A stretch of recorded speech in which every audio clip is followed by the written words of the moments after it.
Graça e paz, meus amados irmãos, bem-vindos a mais um culto da Igreja Batista Unida da Graça, aqui no Ceará. Sou o pastor Abraão e é muito bom estar aí na sua companhia. Quero convidá-lo a cultuarmos ao Senhor nesta noite tão especial de domingo, noite de louvor, de adoração, tão especial. Não estamos nos podendo nos reunir nos templos, mas a sua casa pode ser nesta noite um templo, um lugar de adoração, um lugar de louvor. Eu quero encorajá-lo a convidar aí seus familiares para se reunir neste momento. Vamos parar um pouco o corre-corre do dia e vamos dedicar esse tempo a Deus, esse tempo ao Senhor.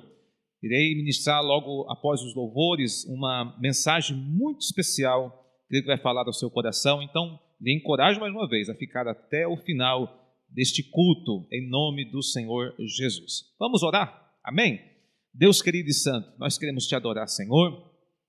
Neste momento, Senhor, nós queremos ligar o nosso pensamento no alto, Senhor. De onde vem o nosso socorro? É de Ti. Pai querido, que o Senhor possa se fazer presente em cada lar, em cada casa, Senhor.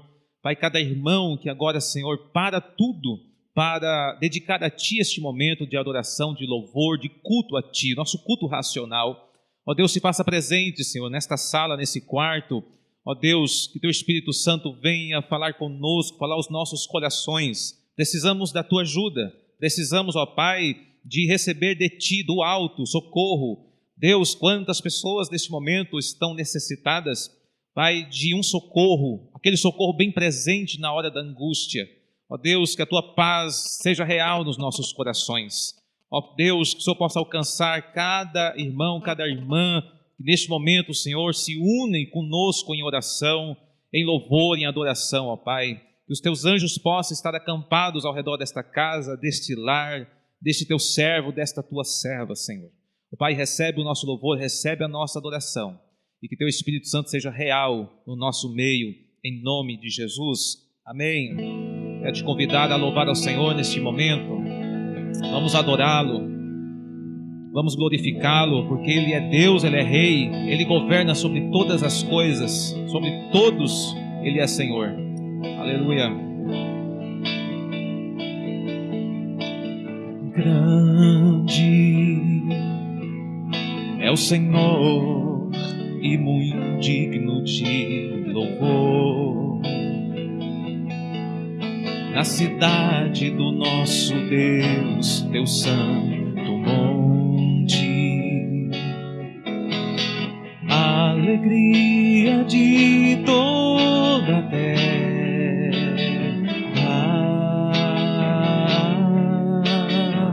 Mais uma vez, grande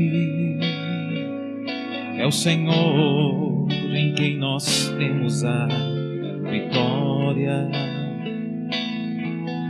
e que nos ajuda contra o inimigo. Por isso diante dele nos prostramos.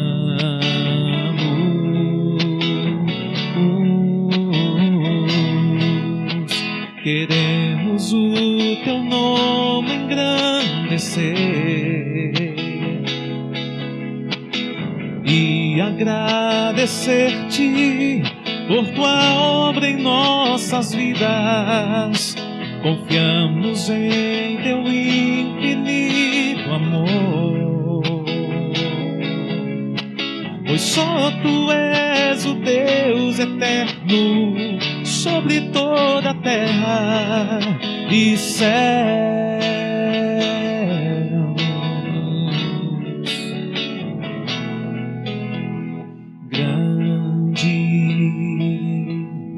É o Senhor e muito digno de louvor. Na cidade do nosso Deus, Teu santo monte, Ele é alegria de toda a terra. Oh, grande é o Senhor em quem nós temos a vitória e que nos ajuda contra o inimigo. Por isso diante dele nos prostramos.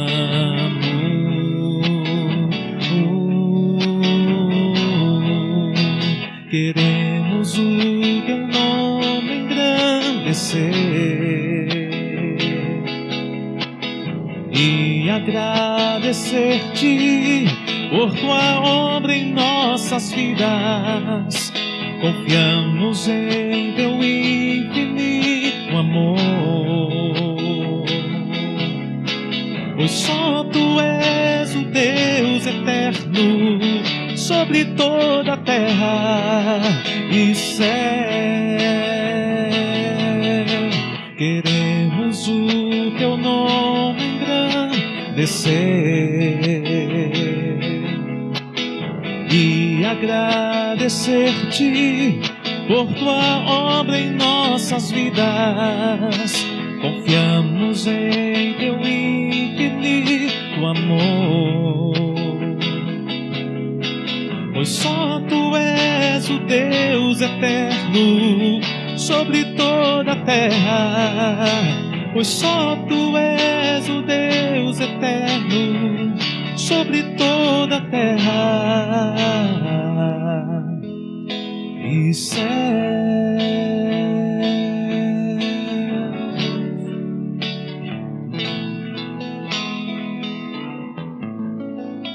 Aleluia, glória a Deus. Que você possa fazer aquilo que esse louvor propõe, confiar no Senhor, porque Ele é o Deus eterno, o Deus de toda a terra e céus. Que você possa descansar o seu coração em Deus, meu querido. Não sei por onde você tem passado, não conheço a sua vida, mas se você conhece o Deus que eu conheço, eu creio que tudo está bem, porque se Deus está no controle, a palavra do Senhor diz que todas as coisas cooperam para o bem daqueles que amam a Deus. Amém? Glória a Deus. Eu vou deixar, irmãos, na descrição deste vídeo a conta e uma chave de Pix para os irmãos que quiserem enviar suas ofertas, seus dízimos, poder fazer através desses canais. Amém? Como nós não podemos estar reunidos aqui, fazer isso presencialmente, os irmãos poderão fazer a sua oferta, o seu dízimo, através de uma conta que eu vou deixar na descrição deste vídeo, através de uma chave de Pix também, que os irmãos quiserem fazer uso desse mecanismo. Amém? Glória a Deus. Irmãos, vamos para a palavra do Senhor. Eu estou muito empolgado com a ministração desta noite. Vamos fazer uso de um livro dos profetas menores. É o livro do profeta Miqueias, no capítulo de número 7. Amém? Vamos lá? Abra aí a sua Bíblia. Vamos dedicar esse tempo ao Senhor, né? Pegue a sua Bíblia, abra ela, vamos folhear a palavra de Deus juntos, vamos fazer uma leitura juntos, vamos extrair da palavra do Senhor vida, vamos extrair da palavra do Senhor, porque a palavra de Deus, ela é pão, ela é alimento para a nossa alma, para o nosso espírito. A nossa fé precisa ser edificada na palavra de Deus. É muito importante que os irmãos estejam atentos a isso, refletindo nas Escrituras diariamente em oração, porque esse é o alimento da sua alma, esse é o alimento do seu espírito. Se seu espírito não for alimentado, ele vai se tornar raquítico e ele vai acabar por você ter uma morte espiritual. Então, meu querido, eu lhe encorajo a que você alimente a sua alma, alimente seu espírito através da meditação nas Escrituras. Então, vamos lá para Miqueias, capítulo de número 7. Diz assim a palavra do Senhor: Ai de mim, porque estou como quando são colhidas as frutas do verão, como os rabiscos da vindima. Não há cacho de uvas para chupar, nem figos temporãos que a minha alma deseja. Pereceu da terra o piedoso, e não há entre os homens um que seja reto. Todos espreitam para derramarem sangue. Cada um caça a seu irmão com rede. As suas mãos estão sobre o mal e o fazem diligentemente.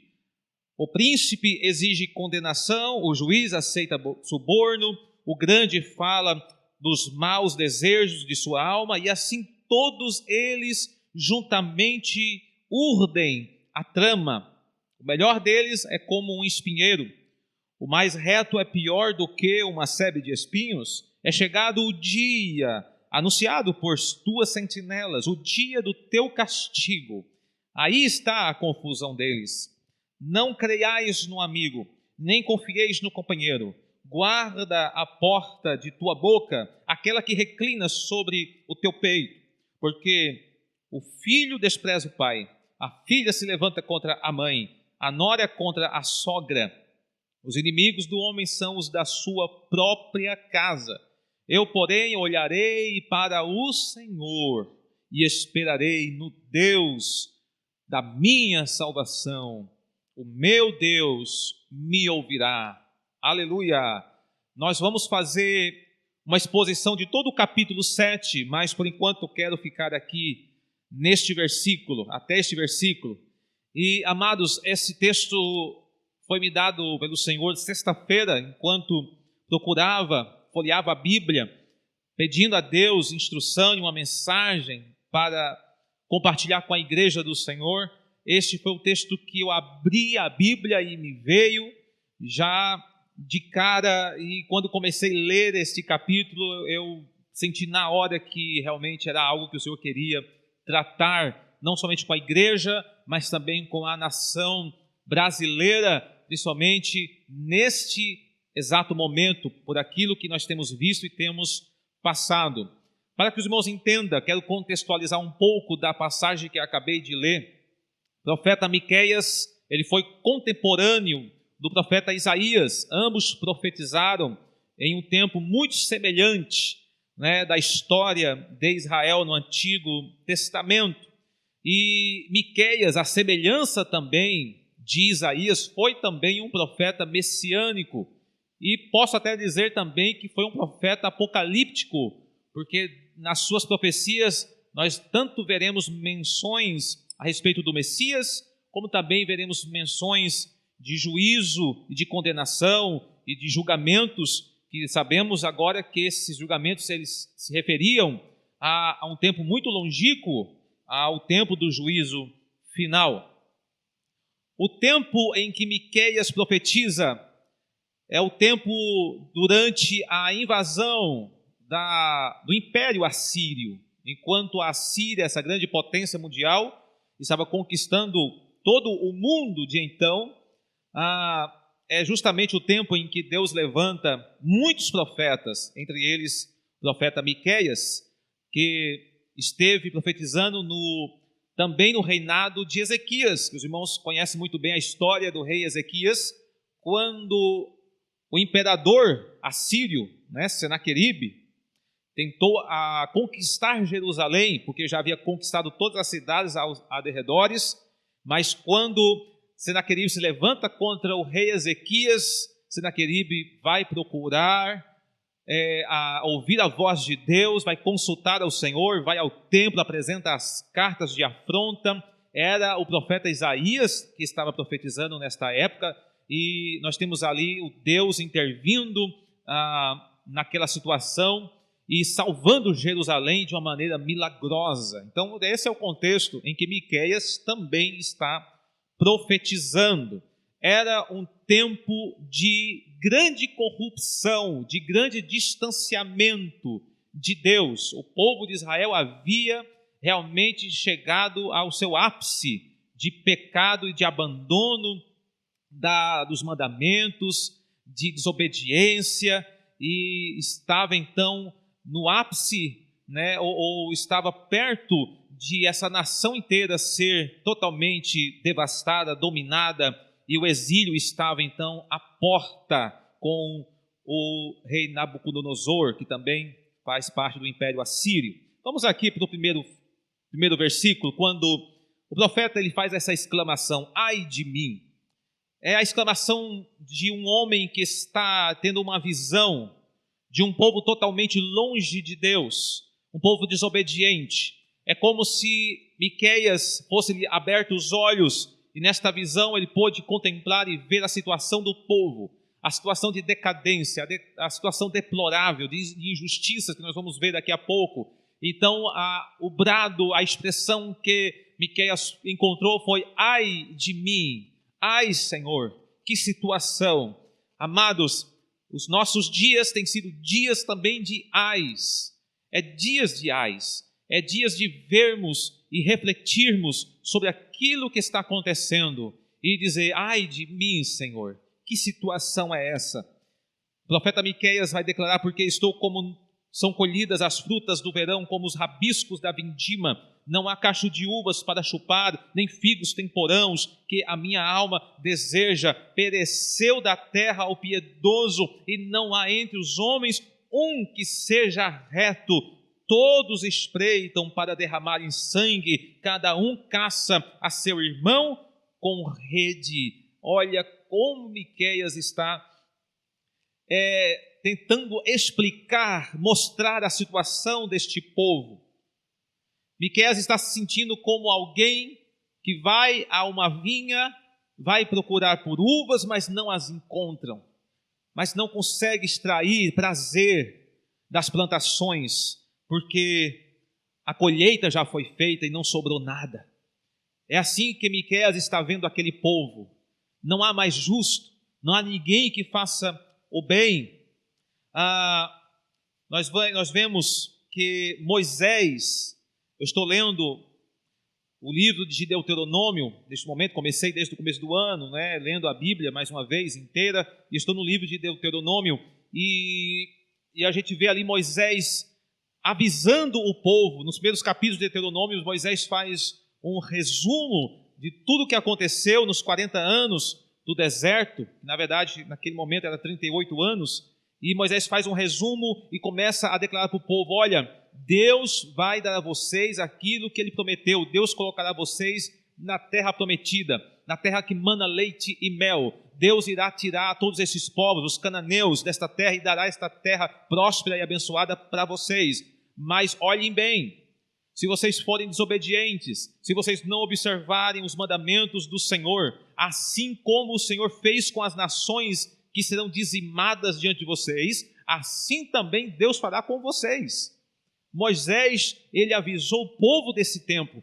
Moisés avisou que esse tempo poderia chegar se o povo se afastasse do Senhor. A mesma terra que o Senhor deu a eles, o Senhor tiraria deles. E aqui Miqueias está então horrorizado com a cena. Não há um justo, não há ninguém que seja reto. Isso nos faz lembrar as palavras de Paulo, escrevendo já a igreja primitiva, escrevendo lá os Romanos 3, capítulo 10 a 12, ele vai dizer, talvez citando não somente o texto de Miqueias, mas citando também os Salmos, dizendo assim, como está escrito: não há justo, nenhum sequer, não há quem entenda, não há quem busque a Deus, todos se extraviaram e a uma se fizeram inúteis, não há quem faça o bem, não há nenhum sequer. No versículo de número 23, ainda de Romanos 3, Paulo vai declarar: pois todos pecaram e carecem da glória de Deus. Esta é a situação de toda a humanidade. Não há justo, não há quem faça o bem. Eu falei uns dias atrás, num vídeo que coloquei no Facebook, tratei desse assunto de política, aonde nós colocamos toda a esperança. A gente está vendo muito disso, os homens, a igreja, colocando toda a sua esperança em partidos, em políticos, em algo que o partido A, o partido B pode fazer. Meu querido, o homem é falho, os homens são falhos e eles carecem da glória de Deus, são pecadores. Não existe, não crie uma utopia de governo perfeito, porque não existe. Todos eles são falhos.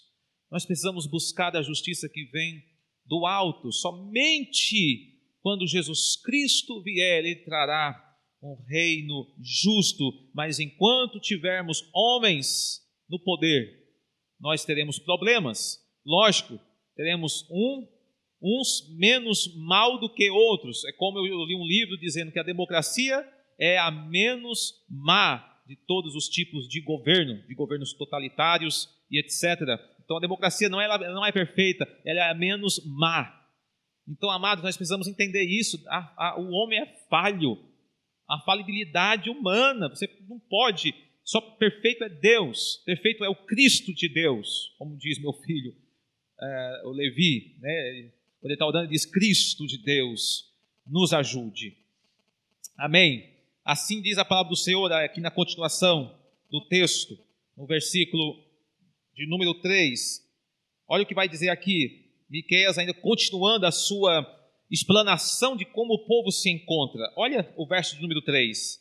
As suas mãos estão sobre o mal e o fazem diligentemente.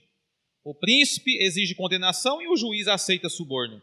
O grande fala dos maus desejos de sua alma e assim todos eles juntamente urdem a trama. Querido, olha que situação. Olha esta palavra aqui. As suas mãos estão sobre o mal e o fazem diligentemente. A acusação de Miqueias aqui é que o povo é diligente para fazer o mal. A palavra diligente que denota diligência, né? É ativo, é aplicado. Essa é a pessoa diligente. Ela tem prontidão, é ligeiro, é rápido, é sagaz. Veja bem, o que Miqueias está dizendo é que o povo se tornou diligentes para o mal, se tornaram ativos, aplicados, se aplicam a fazer o mal, traçam planos, elaboram ideias, elaboram planos, maquinam planos maléficos, planejam e executam com toda dedicação, são rápidos e ligeiros, com apurada prontidão para praticar o mal. Hoje em dia, nós temos uma inversão de valores gigantesca. Os espertos, que no meu ver aqui seriam os diligentes para o mal, esses espertos, eles são admirados.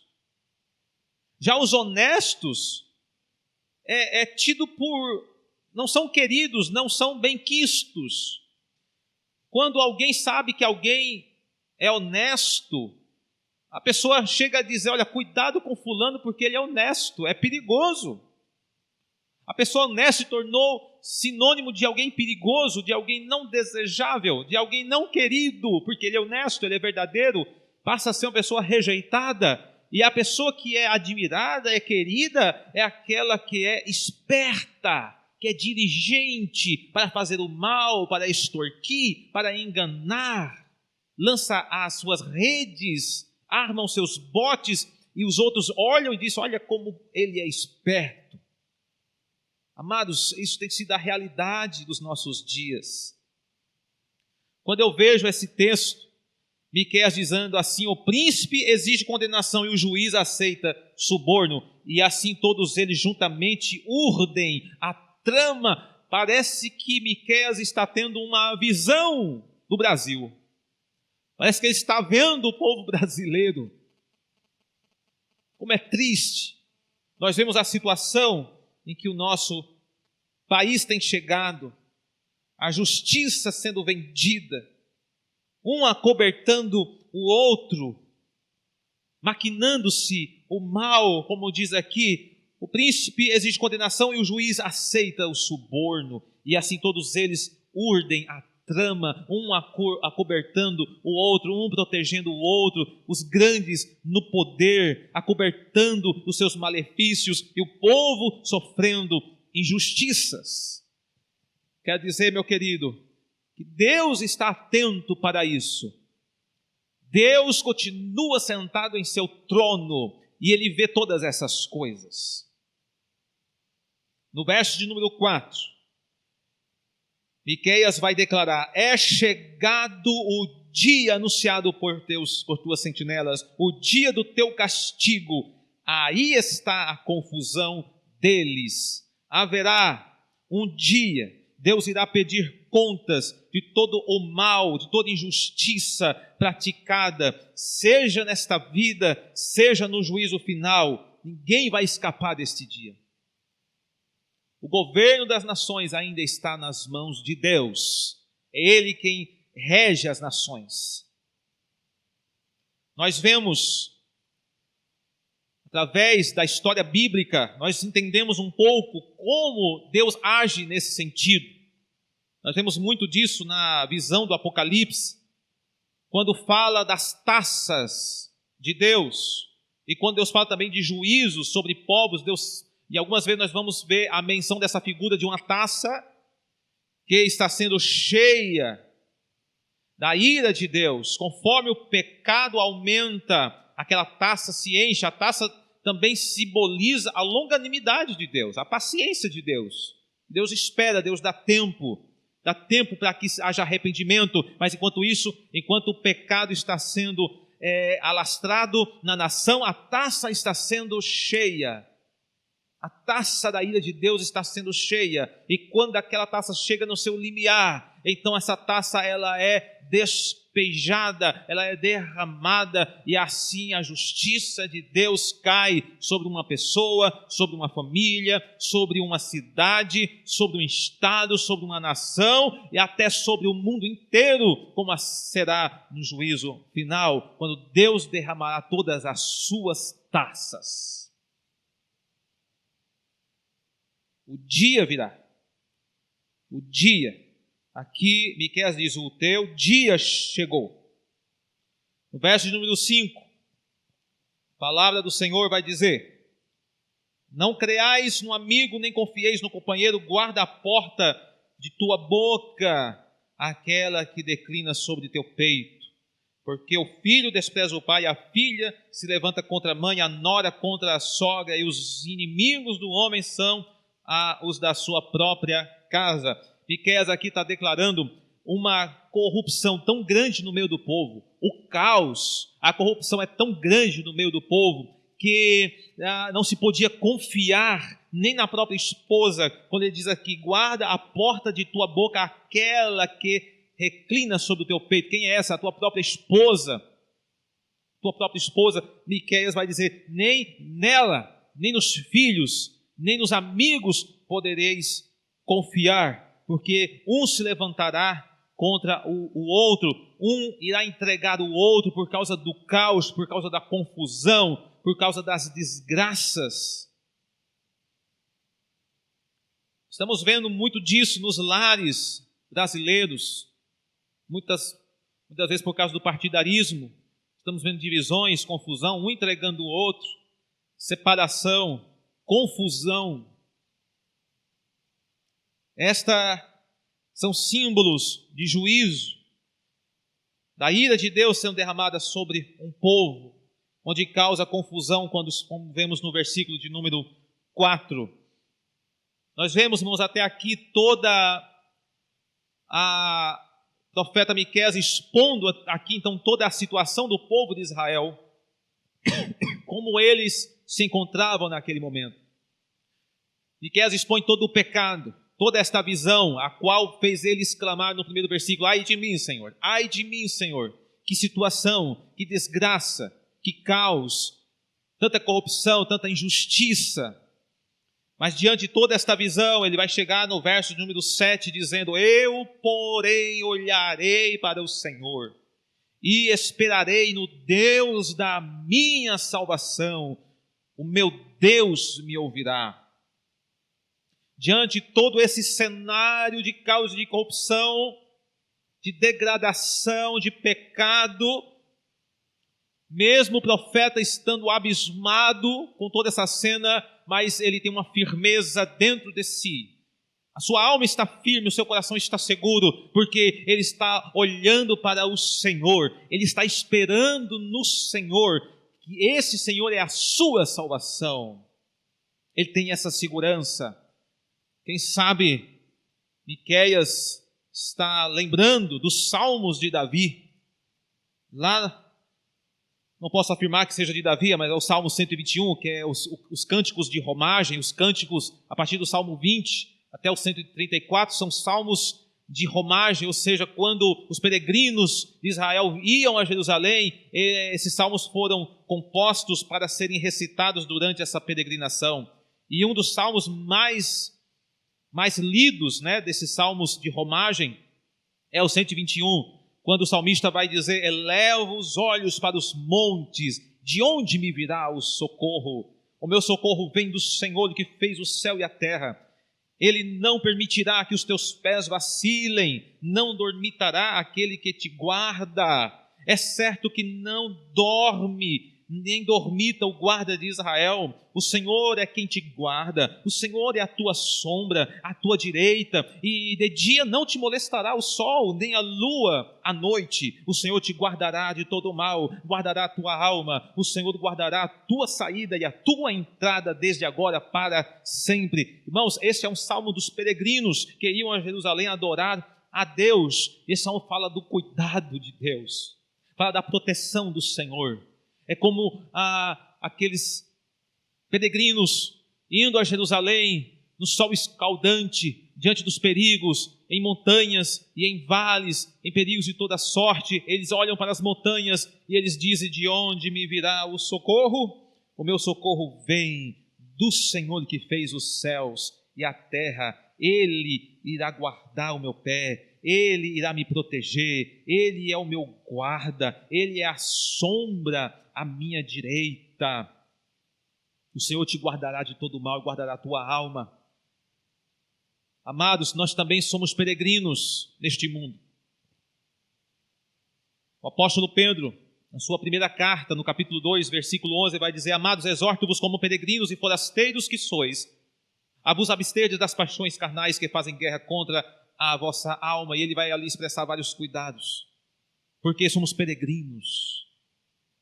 Mas como peregrinos, o Senhor está nos guardando, está nos protegendo. O guarda de Israel é o nosso auxiliador, Ele está do nosso lado. Meu querido, então diante de toda esta situação, eu conversava com o bispo Baquim sexta-feira, nós trocando alguns áudios, e ele me dizia: devemos estar preparados para o momento pós-pandemia, aonde haverá tantas pessoas carentes, necessitadas. Nós sabemos que o quadro de depressão está se alastrando de uma maneira inimaginável. As pessoas estão perdendo a esperança, estão perdendo o sentido de viver. E você, irmão, você, minha irmã, você tem a mensagem de esperança, você tem a mensagem que traz sentido à vida, mesmo quando tudo neste mundo falha, mesmo quando tudo neste mundo para, mas os céus estão abertos a nosso favor, a esperança de que Deus está no controle. Você tem esta mensagem, que você possa fazer como Miqueias, olhar para o Senhor, esperar em Deus e também ensinar isso a outros. Nós vamos adentrar aqui no verso de número 8, vou correr aqui um pouco. Versículo de número 8, o salmista vai dizer o seguinte: ó inimiga minha, não te alegres a meu respeito, ainda que eu tenha caído, levantar-me-ei. Se morar nas trevas, o Senhor será a minha luz. Sofrerei a ira do Senhor, porque pequei contra Ele, até que julgue a minha causa e execute o meu direito. Ele me tirará para a luz e eu verei a sua justiça. Bem, irmãos, até aqui, até o verso número 7, nós temos visto, o profeta aqui mostrando a pecaminosidade do povo. Mas a partir do verso de número 8, ele passa agora a mostrar a saída desse problema, a única saída. E a única saída deste mal chama-se arrependimento. Não existe outro recurso, não existe outro meio. Arrependimento. A única solução para o povo de Israel era arrepender-se. Não existe outra solução. E eu quero dizer à nação brasileira, a única solução para o caos, para os problemas de injustiça, para os problemas de corrupção, chama-se arrependimento. Que possa haver arrependimento na nossa nação, a partir dos grandes ou a partir dos pequenos, não importa. Todos precisam se arrepender de seus pecados. Arrependimento. E Miqueias vai mostrar aqui o verdadeiro arrependimento, ou o verdadeiro arrependido, quando alguém verdadeiramente se arrepende. Essa pessoa reconhece os seus pecados, essa pessoa sofre pelos seus pecados, ela sente a dor, ela sente a dor do próprio coração de Deus, ela consegue ver o quão mal, o quão horrível é os seus pecados. Esse é o sinal de um verdadeiro arrependimento. Eu acabei de ler o livro de John Bunyan, onde ele faz a sua autobiografia, de graça abundante ao maior dos pecadores, como ele mesmo se coloca, então, como esse maior dos pecadores, expressão também que Paulo utiliza. E nessa autobiografia é chocante como a gente vê John Bunyan, que é o escritor do Peregrino. Você já deve ter assistido o filme O Peregrino, né? Então, esse irmão, John Bunyan, é o escritor, né, do livro O Peregrino. E a gente vê o processo de conversão de John Bunyan. Meu Deus, como a mente dele, a alma dele era dilacerado pela consciência de pecado. Como ele foi revelado a ver a sua situação e a incapacidade de ser salvo através de sua própria justiça. O seu pavor, o seu medo de uma condenação possível, porque ele se via como alguém indigno, incapaz de ser amado por Deus, era algo aterrorizante para ele, até que a graça de Deus o alcançou verdadeiramente e ele encontrou paz. Então esta é a realidade de alguém verdadeiramente convertido. Essa pessoa passou por esse processo de verdadeiro arrependimento. Tem que passar. Miqueias aqui vai declarar o seguinte: olha, mesmo nas trevas terei a luz do Senhor. Mesmo nas trevas, ou seja, é uma consciência iluminada. Deus não abandona os seus escolhidos, mesmo durante esse momento onde o pecado se torna tão vivo na nossa consciência. O acusador vem e nos acusa, mas a luz do Senhor brilha lá. A luz do Senhor brilha e nós vemos a graça e a misericórdia de Deus sendo revelada a nós. Veja no verso número 8, ele vai dizer: sofrerei a ira do Senhor, eu mereço a ira do Senhor. Miqueias está dizendo, é o ato do arrependimento, é você, ao invés de tentar justificar-se, justificar os seus erros, justificar o seu pecado, não, você diz: eu pequei, faz como Davi, eu pequei e mereço a morte, pequei contra o Senhor. Pequei contra o Senhor. E depois ele vai dizer que a justiça de Deus, ele irá guardar, porque a justiça de Deus virá. O verso de número 10, ele declara: a minha inimiga verá isso, e a ela cobrirá a vergonha, e a ela que me diz: onde está o Senhor teu Deus? Os meus olhos a contemplarão, agora será pisada aos pés como lama das ruas. Onde está o Senhor? Olha, esta é a acusação do inimigo. Quando, às vezes, nesse processo de conversão, de arrependimento, onde a nossa mente ela é ativada a ver a nossa pecaminosidade, a ver o quão maus somos, o quão pecadores somos, é nesse momento que o diabo vem com sua seta e ele nos acusa, e ele nos declara: onde está o teu Deus? Não há salvação para você. Mas a palavra do Senhor diz que ainda que o meu coração me condene, maior é Deus. Aonde abundou o pecado, superabundou a graça de Deus. Não há pecado grande que Ele não perdoe. A graça de Deus sempre será mais abundante. Sempre haverá perdão para um coração verdadeiramente arrependido e aquebrantado diante do Senhor. A palavra do Senhor diz, o salmista vai dizer: Deus não desprezará o coração aquebrantado e arrependido. O Senhor não desprezará.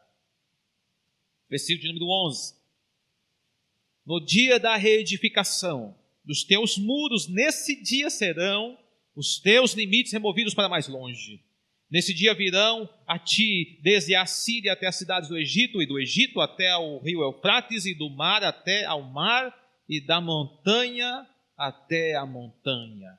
Irmãos, recebe esta palavra aqui. Olha a revelação do Senhor para você, através da palavra de Deus. O profeta está dizendo, no dia da reedificação dos teus muros, nesse dia serão os teus limites removidos para mais longe. O que quer dizer isso? Que quando Deus restaura, Ele amplia. Grave isso.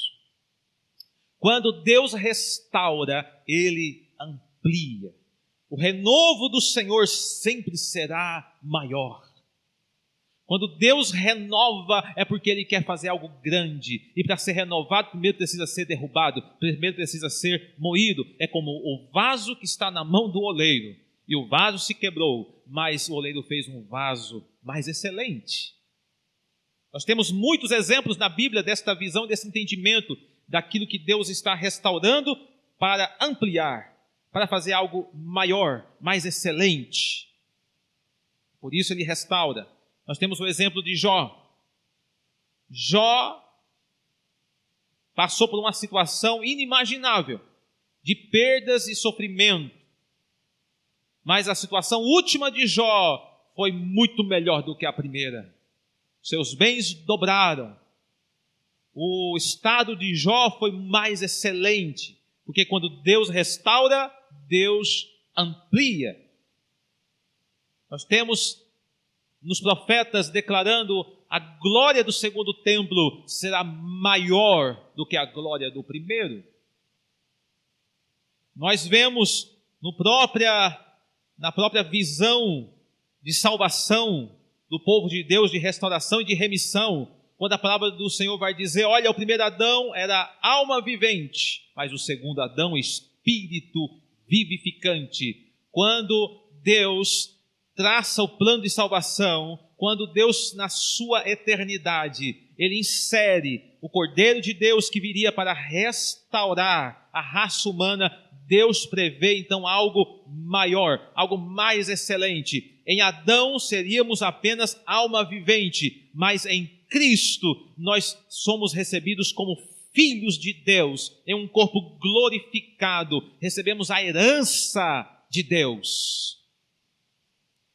Veja que quando Deus restaura o homem, então seu estado se torna muito melhor do que seria no seu primeiro estado, mesmo na inocência de Adão.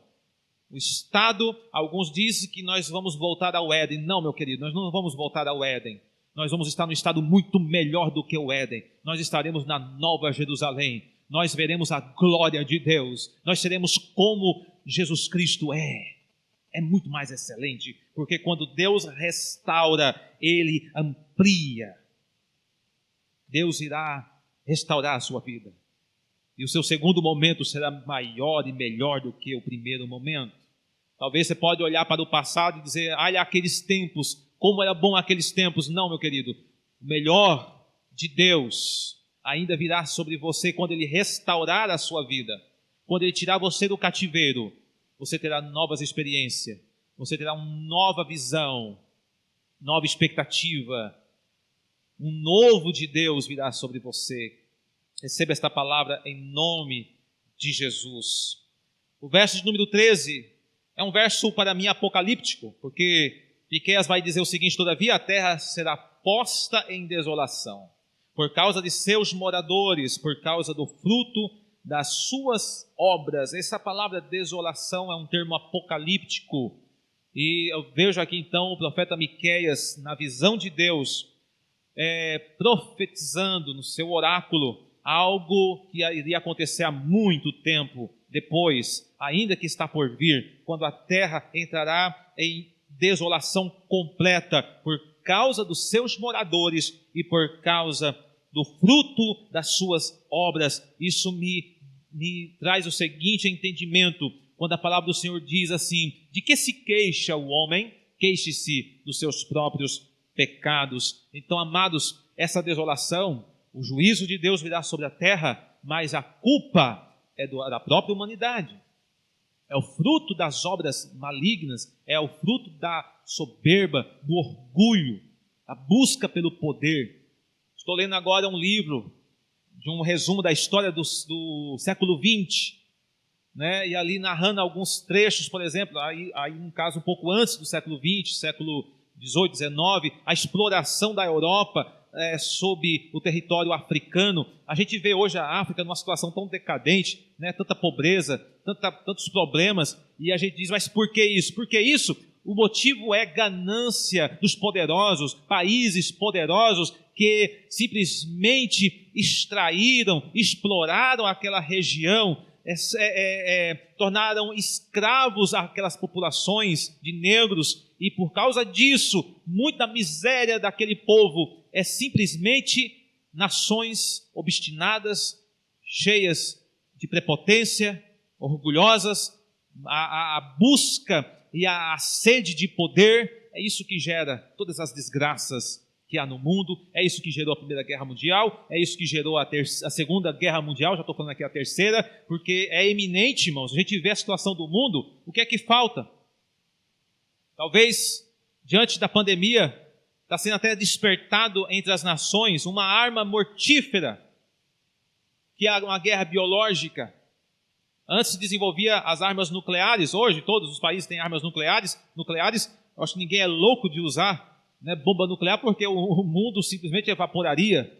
Mas veja que uma guerra biológica põe o mundo de joelhos. Uma guerra biológica, alguém que executa e que planeja, usando armas biológicas, coloca o planeta de joelhos, subjuga o povo, e o povo simplesmente adere. A gente consegue ver, através da situação mundial atual, como seria fácil implantar um governo mundial, porque o povo, quando você atinge na saúde, você consegue então dominar o povo. O povo se torna então, coloca-se de joelhos, e um governo mundial que traga a solução será bem recebido e aclamado, e será tido por Messias, e tudo isso deixa a gente então contemplando aquilo que as Escrituras nos prevêem que pode acontecer.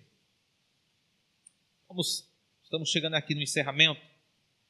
Eu quero explicar para os irmãos que esse texto que nós estamos vendo a partir do versículo 8, na verdade, trata-se de um hino. Depois que o profeta expõe toda a pecaminosidade, né, dos versos 1 a 7, do verso 8 em diante, ele vai, na verdade, a estrutura aqui é de um cântico, de um hino.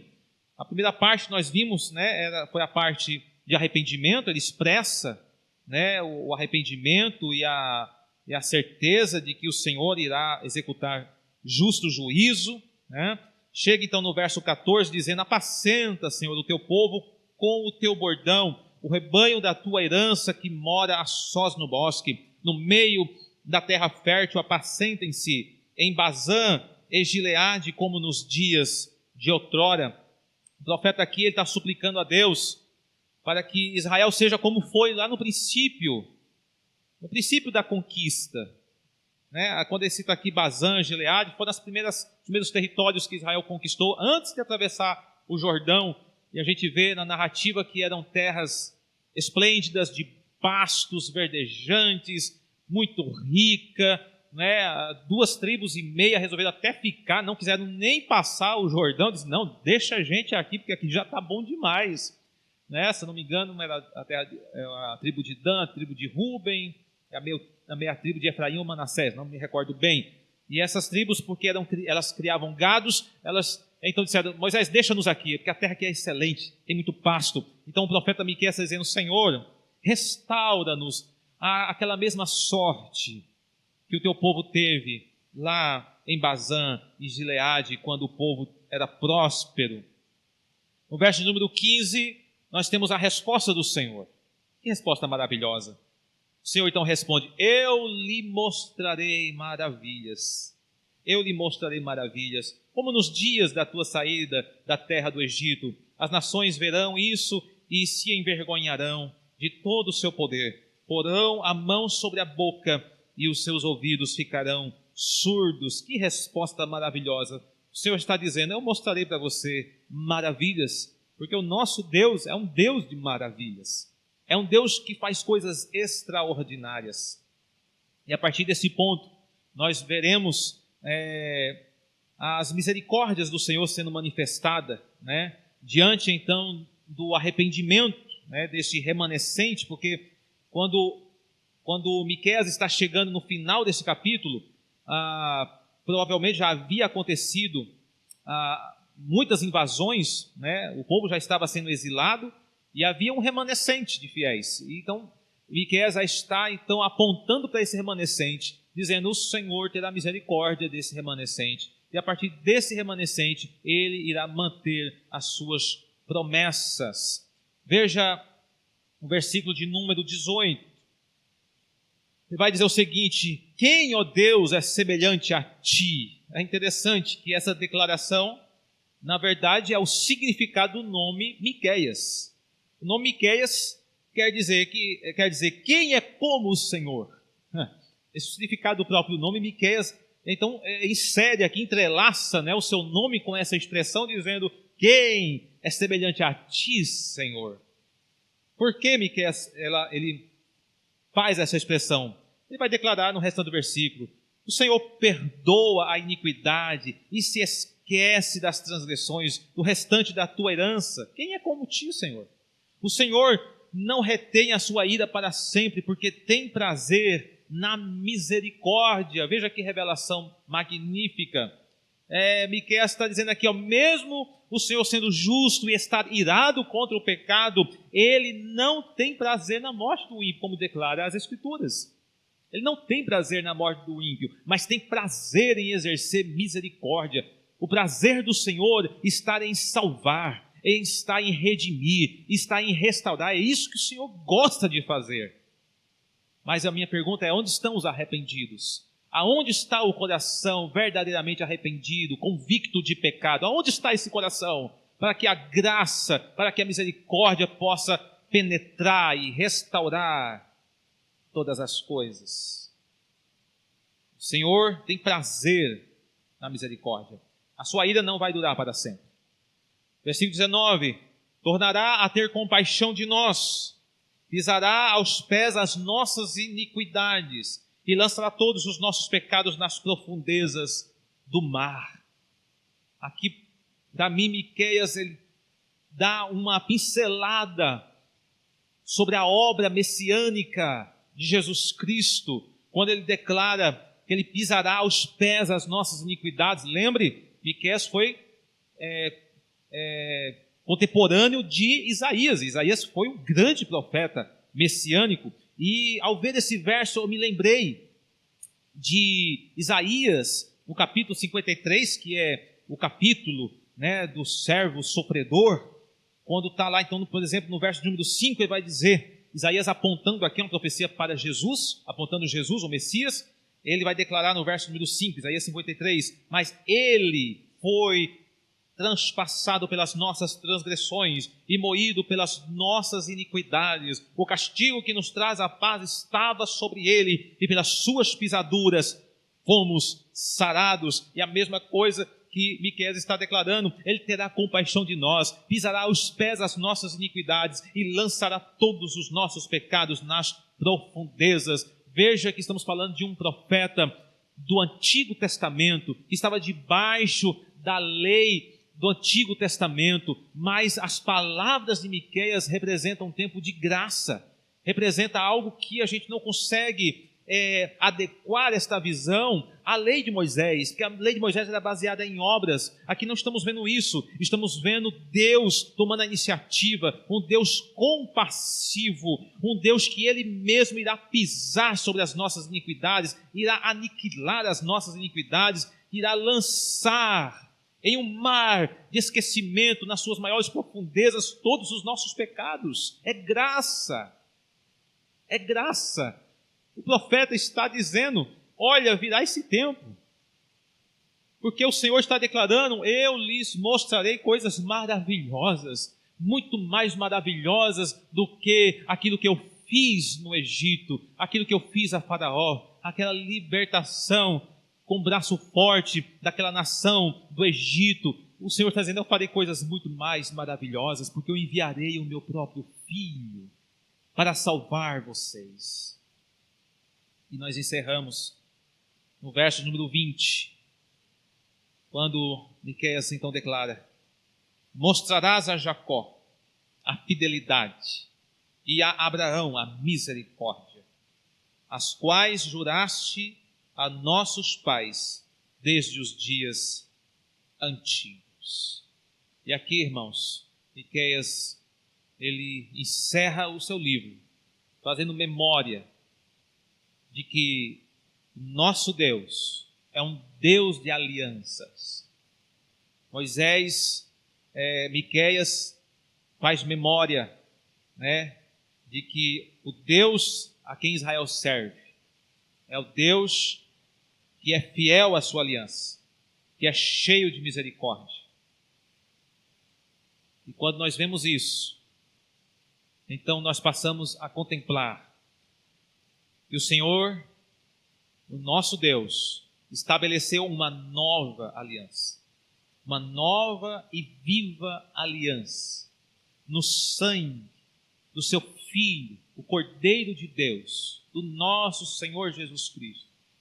Quando todos os meses nós separamos um momento para cearmos, e naquele momento nós ouvimos a declaração de Jesus: este cálice é o cálice da nova aliança no meu sangue.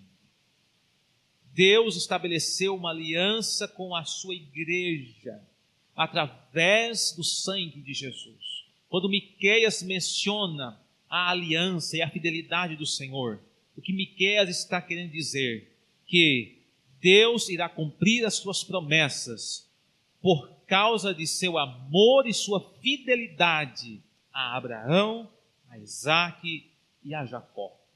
Veja que Abraão, Isaque e Jacó se tornam o objeto da aliança de Deus com o povo. Se tornam como intermediadores, assim como Moisés por várias vezes também faz intermediação pelo povo. Isso tudo ilustra para nós o papel de Jesus Cristo na salvação de todos os homens. Jesus Cristo é o nosso intermediador e Jesus Cristo é o objeto da aliança de Deus. Ou seja, quando a graça de Deus nos alcança, não é mérito nosso, ela nos alcança porque Deus é fiel à aliança que foi estabelecida no sangue justo e inocente do seu Filho, Jesus Cristo. É o Senhor Jesus que se interpõe diante de nós, e quando a ira de Deus vinha cair sobre nós, então lá está o Filho de Deus crucificado, e nós temos essa cena de Jesus Cristo na cruz, recebendo sobre si o castigo, a justa ira de Deus, sendo derramada sobre o seu Filho, para que nós pudéssemos ser livres. E quando Jesus Cristo morre, nós morremos com Ele, mas quando Jesus Cristo ressuscita, nós também ressuscitamos com Ele. Então, meu amado, mérito de Cristo, é por causa desta aliança que nós podemos estar em paz. E encerro aqui com Efésios, capítulo de número 1. Efésios, glória a Deus. Versículo de número 4 e 5. Vai declarar: assim como nos escolheu nele antes da fundação do mundo, para sermos santos e irrepreensíveis perante ele e em amor, nos predestinou para ele, para a adoção de filhos por meio de Jesus Cristo, segundo o beneplácito de sua vontade, para louvor da glória de sua graça. Ou seja, nós fomos predestinados, fomos eleitos, fomos escolhidos por Deus, não por sermos bons, não por sermos melhores, não por sermos perfeitos, não por termos boas obras, mas por causa da graça e por causa daquilo que Cristo realizou. Em Cristo nós podemos ser eleitos de Deus, em Cristo Jesus, o eleito. Cristo é o eleito e nós nele fomos também separados, santificados para esta grande salvação. Amém, meus amados? Glória a Deus. que o Senhor possa tratar com o seu coração, lhe dê paz. E repito aqui o verso número 7, que você passa como o profeta Miqueias: eu, porém, olharei para o Deus da minha salvação, esperarei em Deus. Que nós possamos ter essa atitude no nosso coração. Amém? Vamos orar.